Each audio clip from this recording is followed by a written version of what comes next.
Hi students, பாடி அனலைஸில் இப்போ பார்க்க போகிறது பேக்கோட டைப்.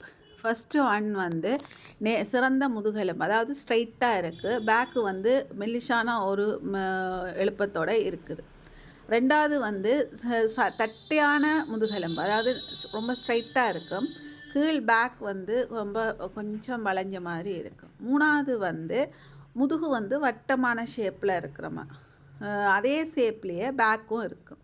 நாலாவது வந்து முதுகு ரொம்ப மேலெலும்பின மாதிரியும் ஷோல்டர் முன்னோக்கி விழுந்த மாதிரியும் இருக்குது. பேக் வந்து ஃப்ளாட்டாக இல்லாமல் கொஞ்சம் பஃபியாக தான் இருக்கும். சரியா? இந்த மாதிரி நம்ம பாடியை வந்து இப்போ இது வந்து இப்படி இருக்கிறவங்களோட உடம்பில் நம்ம மெஷர் எடுக்கும்போது ஒவ்வொருத்தருக்கும் ஒவ்வொரு வித்தியாசமான டைப்பில் மெஷர்மெண்ட் வரும். ஃப்ரண்ட்டுக்கும் பேக்குக்கும் வித்தியாசம் இல்லாமல் போகிறது பாடி ஷேப் பார்த்திங்கன்னா, நாலாவது பாடி ஷேப்பு பார்த்திங்கன்னா பேக்லேயும் எலும்பி இருக்குது, அதே நேரம் ஃப்ரண்ட்லேயும் பஸ்ட் இருக்குது. ஸோ இப்படித்தான் நம்ம அனலைஸ் பண்ணி பார்க்கணும்.